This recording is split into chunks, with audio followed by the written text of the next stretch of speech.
What is up, lads? It's CMG here. Welcome to another retro games video. When was the last time we sat and did a retro games video? Yes, the retro games series kind of like chills in the background amidst all of the Overwatch content that I do. So yeah, what are we on now? Episode 98. We are now 2 episodes away from reaching 100. I can't wait. I mean, it's going to happen eventually. I don't know when, but it'll happen eventually. So, what game are we going to be playing for episode 98 of Retro Games? Now, this might be a little bit of a cheat, because I have already played this game before, technically. This is an Intellivision game. Now, the Intellivision is a very, very important game console of my gaming history.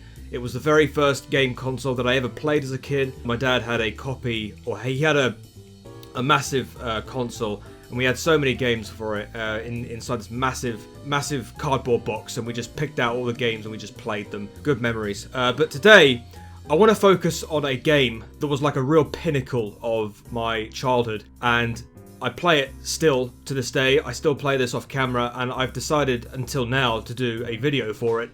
To be honest with you, I'm surprised that I haven't done a video for this earlier, but now finally I'm sitting here and I'm playing Intellivision games on a PS Classic, which is just, I don't even know if this was even possible. But we're playing AstroSmash. This is one of my absolute favourite Intellivision games. Now, I mentioned that I have played this before. I've played this. I played it 3 years ago on a video when I was playing on a PS2 port called Intellivision Lives. Now, I believe that AstroSmash was one of the games that I played on it. I can't remember if I did or not, but if I did, yeah, I've already played it. So yeah, it just says all your favorites, including AstroSmash. There you go, it's already there. Backgammon, Super Pro Wrestling. So yeah, I probably would have already played this game. But that's why I say it's a little bit of a cheat, because, you know, technically I've already played this before. But I want to dedicate a video solely on this game because it's such a great game. It can get very addictive sometimes. There's not really a lot to talk about the game because, well, there's no lore. There's nothing about the game. It's all about, the Intellivision games are all about just beating your score, or just racking up a high score, or something like that. That's all it is. That's what Intellivision games are all about. And yeah, obviously the Intellivision was made by Mattel Electronics. This game especially, AstroSmash, was made in 1981 by the company that made the Intellivision, Mattel, because Mattel was a big toy company back in the 80s. Yeah, so that's what we're going to be playing today. I don't know how long this video is going to be, but yeah, we're just going to play it until I get bored of it, until there's nothing else to say about the game, or until there's nothing else to talk about in terms of what I know about the Intellivision and how good it bloody well is as a console. But yeah, let's just go ahead and play this. So as you can probably see, as I just turn the volume down slightly because this is a little bit too loud. Well, I can't hear anything now. But yeah, what do I know about AstroSmash, or what do I know about the Intellivision? Now, AstroSmash is such a good game to me. It is a part of my childhood. Now, if there was a question being asked out there in the YouTube world or the gaming community, whereas if they was to ask, what video games would you take to you on a desert island? You could only have 10 games, and you could only play these 10 games for all eternity. You wouldn't be able to change them, no matter how much you plead. AstroSmash would be one of these games. I mean, this game is right up there with one of my absolute beautiful games to play. I mean, yes, it only is just like a little spaceship down at the bottom, and all you got to do is shoot the asteroids to rack up a score. But it's just, it can get very addicting sometimes. And yeah, I could literally just be sitting in my cabin, you know, on like a late night, you know, with the lights off, and, you know, just play this game, you know, with all the lights flickering at you, all the different colours. It's just one of those games where you just sit and just, I don't know, just relax a little bit, and it just is. It's just one of those games, and I absolutely adore it. And as you can probably tell, I'm just talking and just playing it, and I'm not really stressing out or anything. Well, not yet. But yeah, it's just such a great game to play, and yeah, you go, I've just died, but I'm not really too bothered about that because it's just such a good game. Now, what is it in this game, and you know what does it entail? The whole idea of AstroSmash is you have to rack up a score, and as you can see there's like different types of things that fall down. Now the big rocks, the different coloured rocks that you can see here, the red ones, the orange ones, the blue ones, yellow ones. Now these are the asteroids that you shoot, and the whole idea of AstroSmash is to, well, the name is in the title. The whole idea is in the title. You smash all the asteroids, shooting your gun or you're shooting with your ship down the bottom, yeah, and the whole idea is to rack up a good score. There are other things on the in the game as well that could potentially hurt you. These little things that I've just shot there, they are little missiles. They're little they're bombs. Now if they drop down to the floor and you don't shoot them, and they manage to hit the floor, these little white things that you can see there. Well, I've just died because I'm not really paying much attention. But yeah, if those things fall down onto the floor and you don't shoot them, that's the end of the game. You lose a life. The other thing as well that could potentially kill you as well in this are little star missile things that beep from every now and again. And these are the one things in the game that used to terrify me as a kid, because they were unexpected, and like whenever they just showed up, like those ones right there, those are the ones I'm talking about. They would like just show up, and because they were so quick and they literally followed you, if they hit the ground, they would just hurtle towards you and then just blow you up. But they used to terrify me as a kid because there was just no way. I felt powerless when they used to come at me. But, you know, not nowadays, because, well, I've got plenty of different missiles to be dealing with in another game that I play. But, yeah, I mean, this is just a great game. I mean, you know, I'm just getting killed now and again, but, you know, I'm not really too bothered by it. So what are the rules? What are the whole idea of this game? Now, what is the rule set? Now, when you reach 1,000 points, you gain an extra life, and I think you gain an extra life, and the level color changes. Now, I'm sure that you've noticed this as I've been playing this. So it's turned to blue, it's turned to red, it's turned to pink, and then it goes back to black. I think there's an occasion where it changes to green. But yeah, that's how the game kind of progresses. It's like very, you just go through it as much as you can, and the difficulty gets really harder as you progress. So the more points you get, the more lives you get. It starts to get very difficult. Like the missiles become more frequent, the bombs become more frequent. They become quicker as they come down, so it's very difficult for you to shoot them. And yeah, I mean, I guess that's how the game gradually gets tougher as you go through it. So as you can see that I'm about to hit 10,000 points already without even knowing. I'm just talking. There you go. I've just made it.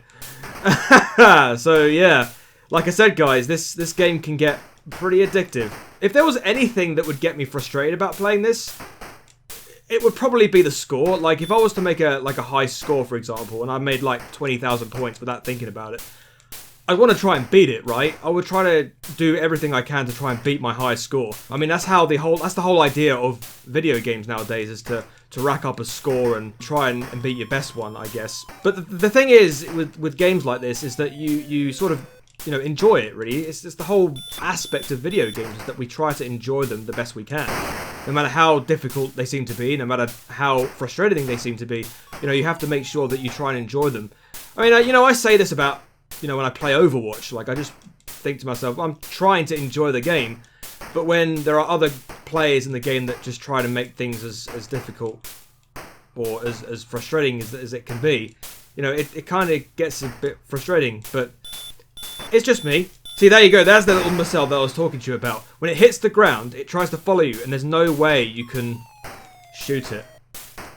So you've got to make sure that you shoot those things. And they're very, very difficult to shoot at as well because they're so small. But this is such a great game. I used to play this religiously on the Intellivision as a kid. Now, this is one of a few games on the Intellivision that doesn't really require very many buttons to play. Like, right now, I'm playing it on my PlayStation Classic, as you can see. And you know, it's quite easy for me to control the ship. It's easy for me to shoot the bullets and all the rest of it. But there are games on the Intellivision that, like, it's very, very difficult to control the actual things in the game if you don't use the right controls. Like if you haven't seen the Intellivision controller, the Intellivision controller is like a numerical pad. It's very much like the ColecoVision, the Atari. I think the Atari has a joystick and a button that you can press. That's pretty much it. But the Intellivision is like a numerical pad. Well, not like the ColecoVision, which has a numerical pad and a little joystick. But the Intellivision is very, very difficult to control if you're playing a certain game and there are so many different controls. I'm sure that there are a lot of Intellivision fanatics out there that are very familiar with this. When you're playing strategy games, for example, there's a game on the Intellivision called Sea Battle, which requires a lot of buttons to move the ships around. You know, if you're trying to put things on the map and you're moving things and you're just trying to destroy your opponent with your own ships and things, it can be very stressful to try and put them where you want to. You know what I mean. But yeah, I mean, like I said, it's like these games can be pretty frustrating. Oh my god, look at the number of missiles that are falling down here. As you can see, like I said before, the game gets a lot harder. Yeah, I'm losing all my lives here. But yeah, I've racked up about like 17,000 points without even me thinking about it. You know, I'm just playing the game just casually. But I mean, you know, it's just one of those games that I can just chill out and play. And like I said earlier, if I had a choice of picking any game that I could play on a desert island, this would be one of those games, to be honest. I think this is definitely right up there. I mean, I'm not somebody that, you know, I look at the current gaming generation right now, and, you know, I look at all the PS4 games that have been released recently, and some of them haven't really gripped me. I mean, there are some games that do grip me, like, obviously Cyberpunk 2077 that's about to come out very, very soon. I'll be buying that, most definitely. But there are definitely games that I haven't really been able to grasp very much. But the thing is, there are times where you just have to go back to, you know, you rewind. You know, you go back to the 80s. You know, gaming in the 80s was just, there was just no fuss. You know, the 80s was just a time of no fuss, really. And, you know, the games were very basic. You know, they were easy to play, some of them. You know, if you got to grips with them at least, you were able to sort of understand how they function, or how they play, really. Look, let's look at this. I've got like 20,000 points already, and I'm not even batting an eye, you know? It's that easy to play. But, yeah, I'm probably going to end this video in a bit, because this could go on for ages. I mean, I could talk to you for ages and ages about how good the Intellivision is. I mean, it was my very, very first gaming console that I ever played. There were so many other games that I played back in the day. And I'm not sure if I remember if I said in the video that I did on Intellivision Lives. I mean, I've got the link if you want to go and check it out on the videos. But I don't remember if I mentioned before in that video that these games, like, there is one game in particular that I did play that was a huge inspiration to me, and I couldn't stop playing it. I used to play it with my sister a lot. I think it was called Snafu. It's very much like, you know, the movie Tron, the 80s movie Tron, where, you know, they use they drive the light cycles, and you have to block your opponent by putting a wall up in front of them or something. But like Snafu is pretty much that game in Tron, or that scene in Tron. But there are loads of other games on the Intellivision. It's starting to get really hard now. Let's see. The asteroids are coming down really, really fast. This is probably my last life, I think. But yeah, I think there were a few games on the Intellivision that were based on Tron. Like Tron Deadly Discs was a pretty good one. But there you go. That's game over. My highest score is 25,000 points. That is nowhere near my highest score. I'm going to tell you that much. I think my highest score is around, I can't even remember the last time I played this, like, religiously, but my highest score, I think, was about 35,000, I think. Like, I've gone pretty far. But yeah, I'm not going to play this too much because this could go on for bloody ages, and I want to make sure that this video is short. So, but yeah, I mean, I love this game. If you have got an Intellivision or somewhere in your loft or something, and if you've got AstroSmash, or if you've got like a PS Classic and you can get your access to a few retro gaming emulators, or if you've got this I can't talk. If you've got Intellivision Lives for PS2, just play this game. Like, it's just so good. Like, I play too much Overwatch, right? And it stresses me out. But if you sit down and you just play this, like, your stresses just go away. I don't know if it's just me or if it's just other people, but, you know, people don't know anything about this, which is totally understandable. You know, the Intellivision isn't for everybody. But this is such a good game, and I really love playing it. Like, I play this on the odd occasion, and it's still as good as I imagined it to be. But anyway, that was a little bit of me playing Intellivision. This is a little bit of me playing AstroSmash, one of the best Intellivision games out there. It really is such an absolute dream to play, and I play the crap out of this so much. This and Snafu. I'm definitely going to have to dedicate a video to Snafu as well. Whether it's going to be episode 100, I don't know. I don't know what I'm going to do for episode 100. Anyway, ladies and gentlemen, this was me playing AstroSmash. Yeah, let me know what you guys thought of this video in the comment section down below. Have you ever played AstroSmash? Have you ever played Intellivision? Let me know what you've played and what you recommend me to play in future videos, because I would love to play some more Intellivision on this channel. It's such an underrated console for retro game lovers like me, and yeah, fantastic game. Let me know what you guys think in the comment section down below. Thank you very much for watching this video, guys. If you did enjoy the video, please like, comment, subscribe. Follow me on Twitter at ChrisMiner9. Check me out on all of my social medias. That'll be in the description box down below. Make sure you click on the notification bell if you want to be updated with any videos that I intend to do in the future. Have a great day, have a great life, be nice to your fellow gamers, because we are all human beings. I've been CMG, as always, and until the next video, I shall see you later. Peace.